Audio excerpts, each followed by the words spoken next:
Messieurs, dames, bonjour à tous, émission spéciale. Je suis avec Antoine comme à l'accoutumée, mais on est dans le plaisir légitime, c'est très particulier, mais c'est une émission extrêmement étrange. Est-ce que tu peux nous expliquer ce qui se passe, Antoine? Édition spéciale du plaisir légitime. Oui, tout à fait, Gwenda, l'édition spéciale du plaisir légitime. C'est un co-plaisir, un plaisir Lanta. On sait pas encore comment on va l'appeler, mais on va l'appeler. On va vous parler de Koh-Lanta, de Survivor, de Tutti Quanti, et bah, voilà quoi. On voulait pas le mettre dans le plaisir légitime normal, parce que bon, c'est vrai qu'on en parle quand même assez souvent de Koh-Lanta.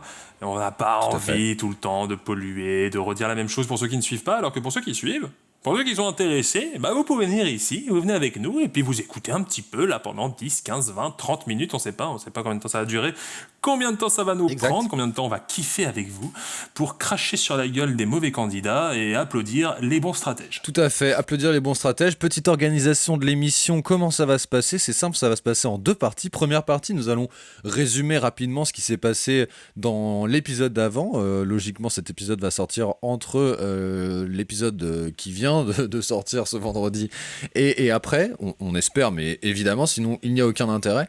Et en deuxième partie d'émission, on va vous parler d'un thème particulier qui peut rassembler des jeux d'aventure comme Survivor ou Koh-Lanta. Alors pour le moment, ce sont nos deux seuls exemples, hein, mais bon, c'est vrai que Koh-Lanta, c'est une franchise, enfin pas Koh-Lanta, mais ce système de jeu d'aventure, c'est une franchise complètement internationale, donc on pourrait idéalement regarder des Koh-Lanta thaïlandais, par exemple. Alors, je ne sais pas si ça existe les Thaïlandais, j'ai entendu parler de l'Australien qui apparemment, je crois, n'est pas trop mal, et je sais que ça avait commencé avec la première émission du style, c'était suédois en 1997, du coup voilà. Excellent. Est-ce qu'on n'a pas envie de se retaper le premier truc suédois de 1997 un jour? Pourquoi pas?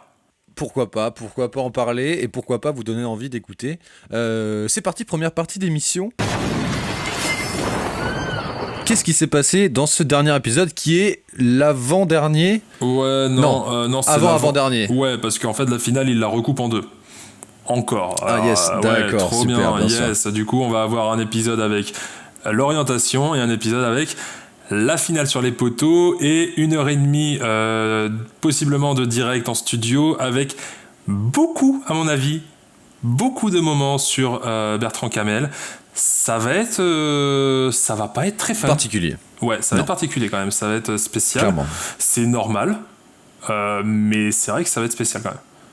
Ça va être spécial. Je te propose même avant de partir, en fait, en introduction limite de cet épisode. Ouais.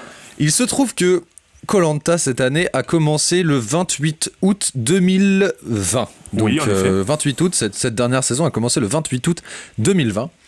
Le 29 août 2020, nous étions ensemble, toi et moi. On y était aussi le 28, hein, mais...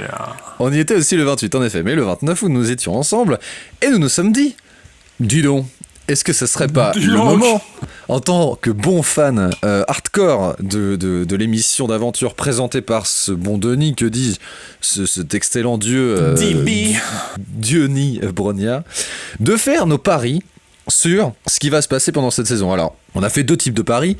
Le premier pari était de parier sur le ou la gagnante de l'émission 2020-2021. Alors ça, c'était vraiment après l'épisode 1, hein, faut le savoir. Vraiment, après l'épisode 1, on n'avait rien vu. On ne connaissait rien. On a vu l'épisode 1, quoi. Mais c'est tout. Oui, voilà. Et épisode 1, pour rappel, c'est l'épisode où Brice et Dorian gagnent à eux seuls pour l'Ouest en entier. L'épreuve de confort, Marie-France se fait éliminer. Marie-France se fait éliminer et où les Verts, donc l'Est, vont sur l'île de l'exil, l'îlot de l'exil. Voilà. Du coup, les Verts de base n'étaient pas pressentis comme une grosse équipe, même s'ils gagnent l'immunité. Tout à fait. La première épreuve, c'était un peu la débâcle. Bon, exact. Voilà, c'était pas les gros favoris. Et les bleus étaient annoncés comme assez forts, avec Mathieu notamment. Les bleus étaient chauds, les bleus et les oranges étaient assez chauds, et les verts et les violets, ça pue un peu la loose. Exactement, on peut voir que ce n'est plus vraiment le cas maintenant, même s'il reste beaucoup de orange, il reste quelques verts, 2 verts je crois. 2 verts, 2 oranges et une violette. Une violette, la bonne Lola qui est toujours présente en finale, bravo à elle, bravo à elle pour avoir très bien mané ses pions. Mais donc, ces deux paris étaient les suivants. Le premier était de parier sur les finalistes. Antoine, ton pari était Diane. Ouais, la bonne Diane. Alors, non, même pas finaliste, c'était carrément la gagnante, pardon. La gagnante du jeu, c'était exact. Diane. Et moi, c'était Adja. Alors, Adja, compliqué. c'était couillu. Adja, c'était couillu parce qu'on le sentait dès le début quand même que c'était une grande gueule qui mâchait pas ses mots. Généralement, c'est pas trop ça qui gagne. Exact, mais je pensais qu'elle allait se calmer au fur et à mesure et qu'elle allait réussir à mettre les gens dans sa poche, mais c'était loupé. Et Diane, c'était quelqu'un d'assez effacé qui a été éliminé dès le deuxième ou troisième épisode, je crois. Elle était pas assez effacée, abuse pas non plus, elle était quand Non, même... justement, à l'inverse. Ouais. Oui, bah, elle s'est fait éliminer assez rapidement. Bah, c'est pas de ma faute si les colliers ils tombent comme ça dès les premiers épisodes et je me fais baiser mes candidats, tu vois. C'est fou. Après, est-ce que, voilà, bon, Diane s'est fait niquer par un collier, après elle est revenue dans une autre équipe, du coup, bah, ils s'en foutaient, du coup, ils l'ont éliminé direct. Exactement. J'avoue que j'ai eu un peu peur pour moi. Je pensais vraiment que t'allais. Peut-être, ça avait une autre possibilité de gagner à ce moment-là. J'étais trop content, tu vois. J'étais en mode, vas-y, ça revient et tout. Après, je vois triple conseil. Je fais, bon, bah, ça reviendra et ça repart. Hein. Voilà. Impossible. Comme dirait Claude François, c'est la loose. Dommage. Ça s'en va et ça revient. Et le deuxième pari de Koh-Lanta était de citer les 5 finalistes et de avoir. Oui. Le plus gros pari, le gagnant de ce pari, eh bien on vous le dit juste après, puisque d'abord, qu'est-ce qu'on a mis comme finaliste ? Personnellement, j'ai mis Mathieu, Dorian, Lola, Adja et Brice, ce qui m'en fait donc 3, mon cher Antoine. Putain, Dorian, Lola et Brice sont dans les finalistes sur 3 sur 24, c'est pas mal quand même. Ouais, franchement, c'est beau gosse. Sur 24, en plus, c'est vrai que c'est une grosse saison avec énormément de personnes. C'est Exactement. Quand même pas mal. Alors que moi, finalement, j'en ai... Alors toi, tu avais dit Brice, Ava, Diane, Mathieu et Samuel. Ce qui fait que donc Ava a été éliminée il y a 2 épisodes de cela. D'ailleurs, petite dédicace à elle, puisqu'on l'a même pas vu au dernier épisode. Elle a reçu... C'est assez drôle le tweet. Exactement. Le tweet que j'ai retweeté parce que Ava a apparemment reçu un message de son ex qui lui a dit tu as le bonjour de la prod, un truc comme ça. Donc, mais non, mais c'est un fake. Marrant. Mais non, c'est pas un fake. Elle l'a mis même sur Nurshid Koh-Lanta. Elle s'est créée elle-même un mème où elle chiale, où elle s'est dit j'ai reçu un message de mon ex qui dit tu as le bonjour de la prod. Je te jure que c'est pas un fake, je pense. Sérieux, mais pour moi c'était un fake, c'était juste une blague, tu vois, en mode mon ex doit sortir avec, tu vois. Et ben, elle l'a formulé de manière différente sur Facebook, donc je sais pas, mais en tout cas, elle s'est créée ses propres mèmes. C'est assez drôle. Ouais, c'est vrai. Mais donc, elle rigole. Elle rigole tout à fait, et donc on peut voir que tu as bien sûr perdu puisque tu as noté Brice. Et c'est le seul qui est encore en vie. Bravo à lui d'ailleurs, qui a réussi à tirer son épingle du jeu au bon moment. Après, tu vois, pour ma défense, en gros, Dorian, je le voyais pas arriver si loin puisque je me suis dit, ce mec, il va être trop fort. Finalement, ça n'a pas trop été le cas, mais premier épisode, tu vois, il avait l'air méga balèze. Du coup, je me suis dit, ok, Dorian, c'est mort. Je me suis dit que Mathieu, ça allait être un challenge killer, comme on appelle ça. Du coup, qu'en gros, il allait gagner presque toutes les immunités et qu'il allait avoir des potes avec lui. Samuel, je sais pas trop, Samuel, j'ai peut-être un peu d'RP. C'est n'importe quoi. Voilà, bon, ça, bon, et puis, non, mais sans déconner, Samuel, il se blesse. Alors, attends, sur les 5, oui, c'est vrai. J'en ai une qui part sur collier, un autre qui part sur collier, et le 3e qui se blesse. C'est vrai. Et Ava qui finit 7ème. Ava, je pensais que ça allait sans être rien un peu dire. Ouais, je pensais que ça allait être un peu la meuf discrète qui allait passer entre les mailles. C'était le cas, hein. Jusque-là, c'était le cas. C'est dommage pour elle. Ça n'a pas été loin. Tant pis, voilà, j'ai juste le bon Brice. C'était un peu mon petit chouchou du premier épisode. Du coup, voilà, le bon Brice, il est quand même là. J'ai donc gagné. On rappelle que... Bon, on rappelle pas, on vous le dit tout court. Antoine, tu me dois donc une bonne soirée, tout frais payé, champagne interdit, mais bouffe et liqueur pour ma personne, pour toute une soirée, c'est un plaisir. C'est un plaisir. Ouais, clairement. ça fait chier, mais c'est le beau jeu, En vrai, c'est quand même un peu drôle, et franchement, respect à toi qui a quand même réussi 3 sur 5, je trouve ça assez balèze. C'est vrai, c'est balèze. Alors, on passe donc à la deuxième partie d'émission, qui est le résumé de l'épisode précédent. Qu'est-ce qui s'est passé dans l'épisode précédent, Antoine ? Alors, dans l'épisode précédent, on rappelle un petit peu les bails. On a encore 6 survivants, il reste 1 rouge qui est Brice et 5 jaunes. Est-ce qu'on peut parler de Pagonjin ? Oui, non, peut-être, on va voir. Il va peut-être falloir aussi décrire ce qu'est un Pagonjin. Oui, clairement. Voilà, ça j'y reviendrai. Je vais y revenir tout de suite, en fait. En fait, un Pagonjin, ça vient de Survivor, c'est un terme. Alors, je crois que c'est Pagongin même. C'est un terme pour expliquer qu'une équipe d'une couleur, c'est-à-dire par exemple les rouges, ou dans ce cas présent les jaunes, vont tout simplement éliminer après la réunification tous les membres de l'autre couleur, de l'autre tribu. Ils s'en battent les couilles, ils se posent pas de questions, on est en supériorité et on vous défonce tous un par un, ça ne Voilà, c'est pas très très intéressant. Il y a énormément de Pagonjin dans koh-lanta, surtout dans les anciennes saisons, du style Palawan. Moi, c'est une saison qui m'a beaucoup marqué pour ça, pour ce Pagonjin. Je vous rappelle, Palawan, c'est la première saison avec Grégoire et avec Jade. Wow. Ouais, faut suivre, hein, les gars. 2007. C'est une saison où les Rouges, spoiler, hein, les gars, les Rouges vont juste décimer l'équipe de Grégoire. Et Grégoire, qui est le grand favori, va se faire décimer comme une pauvre merde, puisque ils ont pas le choix. En fait, ils sont juste en infériorité numérique. Tactiquement et stratégiquement parlant, c'est très bon. C'est très très chiant à regarder aussi, généralement. Et du coup, cette saison est un peu un Pagonjin quand même déguisé, hein, faut se le dire à un moment. C'est que les jaunes qui vont éliminer les rouges, même s'ils vont dire ouais, mais c'est parce que je préfère machin et tout. Non, c'est juste parce qu'ils sont dans l'autre équipe. Bien sûr que tu préfères ça de ton équipe, tu vois, il y a pas trop de questions à se poser. Bien sûr. Du coup, voilà, ils se retrouvent dans cette situation-là, 5 contre 1. Brice va tout tenter pour essayer de survivre et d'aller en finale. Et il va réussir.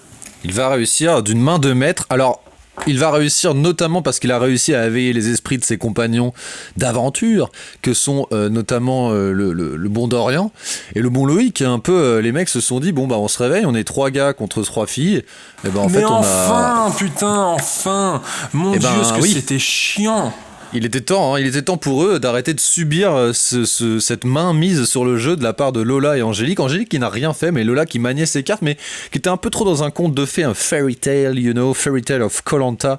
Et elle était là un petit peu comme si elle connaissait le jeu parfaitement bien, alors qu'en fait c'est plutôt un enchevêtrement de chance et de bonnes chances qui lui sont arrivées. Alors après, elle a très bien joué. Bravo à elle, et ça se sentait globalement depuis le début. Je trouve qu'elle avait ça et qu'elle allait pouvoir aller loin. C'est pour ça d'ailleurs que je l'ai mise dans mes finalistes, évidemment. Ça se sentait, elle avait le pouvoir d'aller loin, mais je trouve qu'elle a bien joué, mais je trouve qu'elle a eu beaucoup de personnes qui ont été très... Tu vois, c'est ce dont s'est rendu compte Dorian à la fin. Il a dit mais... Non, mais en fait, Lola, elle est passée entre les mailles à chaque fois pour toutes les épreuves. Mais sauf qu'en fait, tout ça, on le résume, c'est passé grâce ou à cause de cette fameuse épreuve du cassage de flèches. Puisque le cassage de flèches est le moment... Mon Dieu, quel choix stratégiquement horrible, bien sûr. Mais quelle erreur, mais la pire erreur stratégique de la saison, mais de loin. Mais en plus, elles l'ont déjà faite, cette erreur. Elles l'ont faite il y a 2-3 épisodes, et elles le disent. Elles disent, ah mais c'est vrai qu'on s'est choisi pour le confort, faut faire gaffe quand même, hein, parce que là c'est chaud, ils vont peut-être se dire qu'il y a anguille sous roche un moment, voilà, on va peut-être arrêter de faire ça. C'est le moment où il fallait juste pas le faire, en fait. C'est le dernier des moments. En fait, t'avais 3 choix. T'avais le choix Alexandra qui était en mode bravo, c'est vrai. Après Alexandra, parce qu'Alexandra, c'est vrai, ses enfants, tout ça, puis elle était très forte au tir à l'arc. Alexandra, on va en reparler aussi, très très nul stratégiquement, mais ça on en reparlera. Ça, Alexandra, c'était le choix plus ou moins logique. Deuxième choix, elle prend Dorian, et alors là, c'est Mastermind. Elle a tout compris. Elle prend le mec qui a presque pas eu de confort et qui en plus est pote de Brice, qui est le mec qui est le plus dangereux actuellement, parce que hors de l'Alliance. Ouais, puis il avait un double vote. Et il avait un double vote. Tu vois, c'est vraiment le mec le plus dangereux. Tu veux pas laisser et tu vas pas laisser son meilleur pote avec lui. Tu vois, en mode, c'est vrai que j'ai pas envie que tu partes, Brissou. Moi non plus, j'ai pas envie de partir, mon dodo. Les gars, bien sûr. Et la troisième option, l'option la plus mauvaise, c'était du coup Lola, ma meilleure pote. Je prends ma copine. Tout le monde est au courant qu'elle a un collier d'immunité. Tout le monde est au courant qu'on est les meilleurs bestas depuis jour 1. Et du coup, sur les poteaux, vous avez aucune chance. Mais Angélique, pire stratège de l'histoire, parce que à la limite que Lola le fasse, encore une fois c'était elle la chef du truc, je veux dire, elle distribue ses cartes, tu vois, tellement trop forte, elle fait ce qu'elle voulait. Et ça aurait pas autant été son problème, je veux dire, là le problème c'est que c'est Angélique qui a gagné et Angélique qui a donc choisi Lola, tu vois, mais et c'est ça le plus gros problème. Ça aurait été son problème aussi, puisque au final, à un moment faut quand même réfléchir à une chose, c'est qui va te prendre sur les poteaux. Oui. Et qui allait prendre Lola sur les poteaux, à part Angélique, je vois pas grand monde. Peut-être Loïc à la limite. Ah, pas sûr, hein. Alexandra ? Du coup on en reviendra. Si Alexandra prend Lola sur les poteaux, elle est désolé, c'est pas du tout méchant, mais c'est juste stratégiquement, c'est pas contre les personnes, qu'on soit bien d'accord. Moi je pense pas. Je vais souvent critiquer les personnes dans les choix stratégiques, hein, vraiment pas contre eux. C'est vraiment con, c'est totalement con de prendre Lola. Non mais attends, on en reparlera plus tard au moment opportun quand l'épisode arrivera, mais je pense pas que ce soit con de prendre Lola parce qu'elle est pas tant aimée que ça, justement parce qu'elle a fait des conforts avec Angélique et qu'il y a des gens qui étaient là depuis longtemps et qui l'ont vu venir, donc je pense pas moi. Ouais, mais sincèrement, Lola est quand même bien vue de tout le monde. Il y a presque...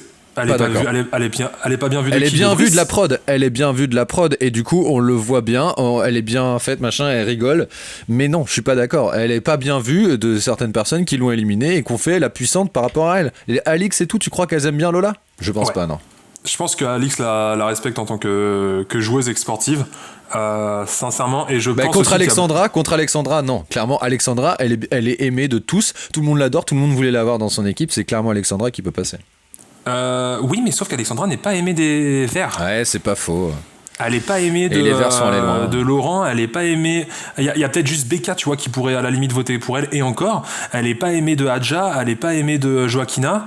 Il y a quand même je du sais people pas, en maison, en maison de retraite. Bon, c'est compliqué. Ouais. Exactement, mais c'est un thème qu'on verra bien sûr probablement dans un autre épisode quand l'épisode passera. C'est vrai. Je voulais juste parler de quelque chose qui est du recyclage des lettres. What the fuck, cette adaptation Covid-19 de on fait pas venir les proches, on ramène les lettres de il y a 10 épisodes, je comprends pas. C'est vrai que les proches, c'est vrai que j'avais pas pensé au niveau du Covid. Oui, c'est vrai, ça doit sûrement pour ça qu'il n'y a pas eu de proches. Bah moi, oui. je me suis dit, putain, j'avoue que j'avais pas pensé au Covid. Moi, je me suis dit, en fait, c'était tout simplement restriction budgétaire. On n'a plus de pognon, on fait pas ramener les proches. Bah, franchement, Koh-Lanta, pourquoi pas, hein, c'est pas non plus. Quoi, ils sont au moment le. Mais c'est les plus riches du Alors, game, non, des émissions télé françaises. J'avais lu quelque part, faudrait que je retrouve peut-être l'article, soi-disant comme quoi la meuf qui gère ça, c'est. Alors, j'avais lu quelque part, soi-disant, Alexa Laroche-Joubert. C'est Alexa Laroche-Joubert. Merci, qu'avait dit qu'il fallait faire des restrictions sur Koh-Lanta parce qu'ils n'étaient pas si bien niveau pognon. D'accord, alors en attendant, ils ont quand même des pupitres pour mettre du jambon fait en bambou, si tu veux, avec des lianes, etc. Donc, je veux dire par là que tout est extrêmement bien organisé en plein milieu de la jungle, donc je pense qu'ils peuvent faire venir des gens. Bah ouais, mais il y a peut-être des moments où tu dois couper un peu niveau, tu peux pas faire une nouvelle épreuve, t'en récupères une d'avant ou je sais pas quoi, tu peux pas ramener les proches, tu gagnes un peu de pognon. Tu vois, pourquoi pas. Peut-être, j'avoue. Je sais pas. Bon, après, voilà, je connais pas non plus tous les détails. C'est vrai, j'avoue que les proches, c'était assez sale cette année. En plus, tu sais, enfin, je sais pas s'ils les avaient prévenus, mais j'ai eu l'impression qu'ils étaient déçus quand ils ont vu la récompense. Ouais. J'ai l'impression, alors, soit ils étaient méga concentrés, soit ils étaient en mode, ah, ok. Oui, mais bien sûr. Et le petit bonus, les lettres, mais c'est naze. En fait, on s'en fout. Ouais, après, Alexandra avait l'air intéressée.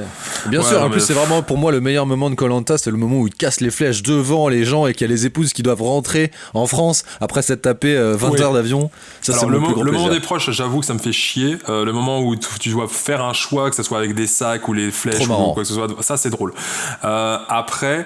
Est-ce qu'on peut reparler du coup d'Alexandra et sa stratégie vite fait ou pas de cet épisode vu qu'on en reparle vite fait? Alors sa stratégie bien sûr, allons-y. Parce que moi je reviens.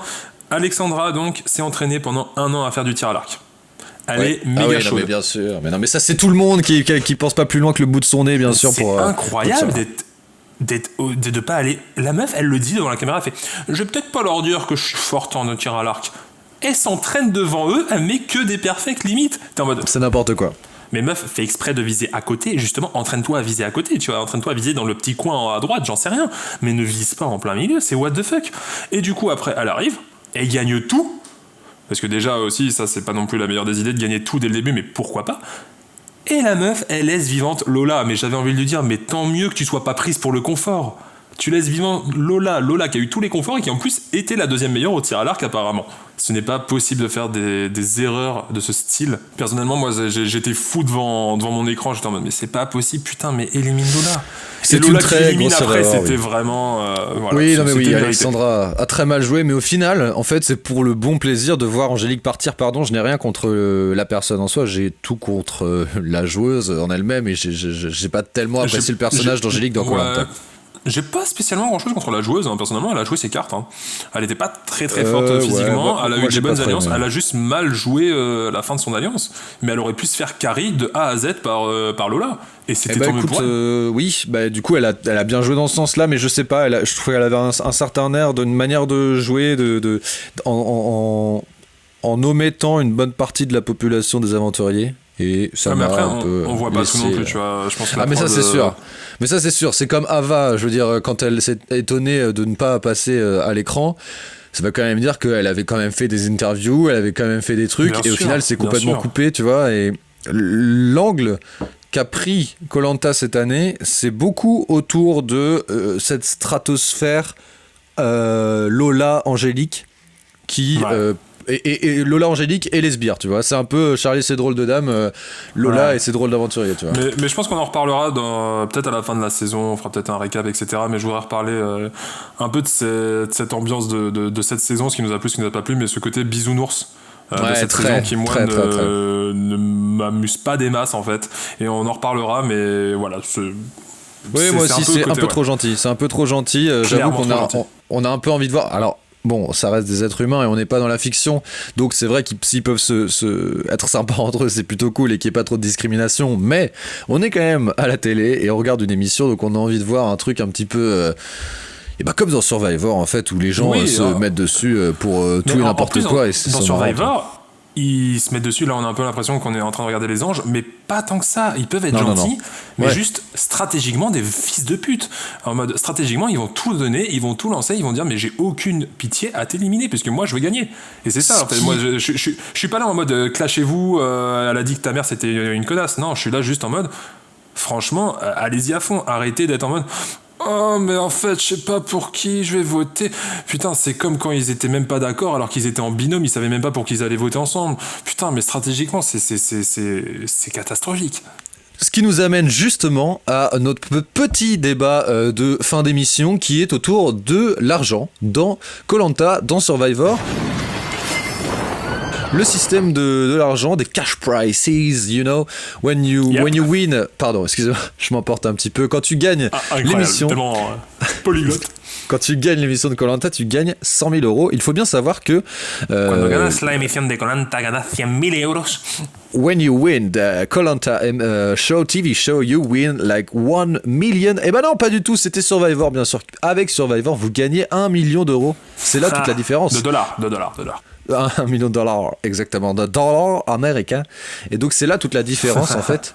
Justement, il y a peut-être un manque d'intérêt particulier, mais tu nous disais qu'il y avait des restrictions budgétaires annoncées par Alexia Laroche-Joubert, qui, on le rappelle, était la productrice également de l'émission Star Academy en 2001-2002, tout à fait, je m'en souviens. Donc ça explique ceci explique cela finalement. C'est peut-être pour ça qu'il n'y a pas assez de cash price et que c'est pas possible. Mais à la fois j'ai l'impression que c'est un peu une institution dans Koh-Lanta de pas changer ce truc-là. Ouais, clairement. Alors, bon, déjà, c'est 1 million de dollars aux States. Apparemment, avec les taxes, etc., ça serait passé. Enfin, en gros, les gagnants ne toucheraient que 600 000. Ça avait été ça avait été une grosse blague d'un mec qui était sorti. Un épisode, il avait fait ouais, ici on joue pour 1 million. Et il avait fait ensuite bon, ok, depuis qu'il y a Obama, c'est plutôt 600 000. C'était assez drôle. Mais. Ça reste quand même un max de pognon et les gars ils en ont rien à foutre. S'ils doivent mentir, s'ils doivent te faire 3 gamins dans le dos, s'ils doivent faire tous les coups bas au possible pour gagner les 1 million, ils vont le faire et ils le disent. Moi je te kiffe, t'es trop cool, mais justement c'est pour ça que je vais t'éliminer parce que t'es trop cool, je ne peux pas te garder dans le truc puisque sinon je vais perdre 1 million. Alors qu'en France on est là avec 100 000. Qu'est-ce que tu fais avec 100 000 en 2020 ? Non mais sans déconner, c'est pas du tout pour être en mode le gros riche. Oui, parce que bien moi, sûr, tu me donnes 100 000, je suis très très content. Mais qu'est-ce que ça te change dans ta vie ? Ça va te changer, tu vas faire quoi ? Tu vas finir de payer ta maison ? Bah Et tu ouais, vas t'as payer quand même quelques moyen de vacances développer quelques business quand même un petit peu, de commencer un truc, un projet. Non mais d'accord, mais si on veut remettre les choses dans l'ordre, 100 000, tu t'achètes une petite baraque dans un petit coin à peu près, pas trop paumé, tu vois. Voilà. Grosso merdo. Bah c'est quand même pas dégueulasse quoi. Oui, mais ça te change pas ta vie, on est d'accord. Ça t'améliore ta vie. Cette baraque, t'aurais peut-être dû la faire, t'aurais peut-être dû la payer pendant 20 ans. Bon, bah, cette fois, t'auras plus de vacances. Mais ça t'améliore ta vie, ça ne te la change pas. Mais 1 million. donc, tout à fait, mais en fait, c'est là l'essence du truc, c'est juste qu'en fait, ce qu'on veut, c'est pas tant critiquer l'utilisation que font ces personnes de cet argent-là, c'est juste que s'il y a véritablement un changement plus important dans le gain final, l'attitude des candidats sera différente, sera changeante et sera clairement améliorée. Et il y aura beaucoup plus de concurrence, beaucoup plus de fight entre les joueurs et beaucoup plus d'intérêt en fait à aller au bout et à ne faire aucune pitié comme on a eu cette saison beaucoup trop gentille quoi. Bah oui, parce que tu vas pas te dire, franchement, mais en vrai, moi je le ressens, tu vois, des fois dans des joueurs et tout, dans des candidats, 100 000, ils vont pas vendre leur mère pour 100 000. Ils vont faire des trucs, ils vont essayer, ils vont se donner à fond, ils vont en crever, ils vont vomir, tout ce que tu veux, il n'y a pas de souci. Mais ils vont pas vendre leur mère pour 100 000. Pour 1 million, tu vends ta mère. Enfin, c'est une façon de parler, qu'on soit bien d'accord, mais pour 1 million, tu vas tout donner, parce qu'un million, là, ça te change ta vie. 1 million, tu ne vas pas juste te payer ta baraque, 1 million, tu as toute ta vie qui est totalement changée. Tout change. Tout, que ça soit de là, tu vas avoir ta baraque, tu vas avoir ta nouvelle entreprise, tu vas avoir ton machin, tu vas avoir tes vacances payées jusqu'à la fin de tes jours. T'as tout. Si tu gères à peu près correctement ton pognon, si tu gères t'es plutôt bien. Tout à fait. Ouais, non mais voilà, t'es quand même plutôt bien. Ça te change, c'est un changement de vie. Tu passes à un niveau bien supérieur. 100 000, c'est pas le cas. 100 000, je suis désolé, c'est pas ça, voilà. Et je pense que ça se ressent. Après, il y a aussi beaucoup d'autres choses. Il y a une question de mentalité. Je pense aussi que la France n'a pas envie de faire quelque chose avec autant de pognon, tu vois. Quand c'était un qui veut gagner des millions, c'est vrai. Tu gagnes parce que tu es intelligent. Même c'était hyper dur de gagner qui veut gagner des millions. Oui, non, mais justement, mais sauf que si tu gagnes, c'est parce que tu es intelligent. C'est pour ça, il n'y avait pas tout le temps un vainqueur. Oui, et il n'y avait pas tout le temps un vainqueur, justement. Alors que là, Koh-Lanta, il y a forcément une personne qui gagnera à la fin, tu vois. Ouais, mais sauf que si cette personne gagne 1 million parce qu'elle a fait des coups bas, parce que ça a été c'est vrai. Ça a été un connard, etc., c'est beaucoup moins bien vu en France, et avec Koh-Lanta, avec Denis Brognard, en mode ah bah félicitations, on vous donne 1 million alors que vous avez trahi tous vos potes et que vous avez joué comme un salaud. Bah, les mecs, c'est pas l'entertainment, c'est pas le divertissement au maximum américain. Voilà. Ouais. Alors que aux States, et pourtant il y a quand même beaucoup de défauts à Survivor, mais aux States, ils s'en battent. Les mecs, la plupart des joueurs, c'est ça qui est incroyable, se sont fait trahir et ils applaudissent. Ils sont en mode putain, je l'avais pas vu venir, les gars, bien joué. Ou alors, je t'ai détesté pendant toute la partie, mais je vote pour toi, est-ce que t'as été le meilleur joueur? Et en France, ça n'arrive jamais. Amour du beau jeu. En France, on le voit à l'image, ce sera peut-être la conclusion de ce petit épisode, mais on le voit à l'image de cette saison. C'est beaucoup d'amour, c'est beaucoup de... En fait, quelqu'un qui joue relativement dans cet esprit de tout donner, c'est peut-être Claude, tu vois, qui fait des bonnes... Enfin, il y en a sûrement d'autres, assurément d'autres. Mais il a gagné 0, exactement, voilà. Puisque nous sommes en France et que l'affect prévaut sur tout le reste. Voilà, l'affect prévaut. C'est pas le... Et encore... Pareil, mais ça c'est une autre critique que j'aurais à faire, mais on en reviendra peut-être un peu plus en détail un autre jour. Ça reste quand même très sportif, Koh-Lanta. C'est beaucoup d'épreuves avec waouh, il est fort, il a réussi. C'est pas il est malin, c'est pas il a mieux joué que les autres, ou il a mieux pensé, ou il a mieux réfléchi. C'est rarement le cas. Il ou elle au passage, parce que en l'occurrence cette année, 100%. Oui, clairement. Je parle de un candidat. Du coup, c'est pas ça qui est vraiment mis en valeur. C'est waouh, regardez, ils ont tenu 3 heures en train de faire le cochon pendu. Quel héros incroyable. Bien sûr. C'est totalement une mentalité qui... mais ça, j'en parlerai clairement plus un autre jour. Mais voilà, du coup, le pognon, je pense que c'est un gros problème avec la France. Et en plus, c'était 100 000 balles il y a 20 ans. 100 000 balles maintenant, c'est pas non plus la même chose. Je pense qu'il y a 20 ans, tu t'achetais plus de trucs avec 100 000 balles aussi. C'est vrai. Rien que ça, déjà, ça change beaucoup. Ça n'arrivera jamais, je pense, le 1 million en France. Je pense qu'il n'y aura jamais de changement de pognon. Non, je pense pas. À la limite, peut-être qu'un jour, on passera à 200 000. Tu vois, parce que peut-être dans 10 ans, tu vois, peut-être si tu nous entends, Alexia, n'hésite pas à nous donner une petite partie déjà, parce qu'on y a pensé. Mais ouais, puis on parle de vous, hein, on fait de la pub quand même à vos petites émissions là de merde que personne n'écoute. C'est faux, bien sûr, tout le monde adore ça, tout le monde regarde, c'est le rendez-vous du vendredi soir. Vous en pensez? Est-ce que pour vous, le pognon, il devrait y avoir plus de pognon pour avoir plus de joueurs hardcore qui donnent tout à tous les moments? Exact. Ou est-ce que c'est bien d'avoir juste cette petite ambiance bisounours où le meilleur sur les épreuves c'est celui qui doit gagner Koh-Lanta, ou alors le plus sympa? C'est à vous de le dire. C'est à vous de nous le dire. On clôture cette émission par un candidat préféré de cette saison, Antoine, personnellement. Première partie, premier épisode, je dirais que c'était genre Brice, tu vois, j'aime bien cette petite mèche blonde, un peu rebelle. Ensuite, je suis passé à Lola, qui m'a vraiment fait vibrer dans certaines épreuves.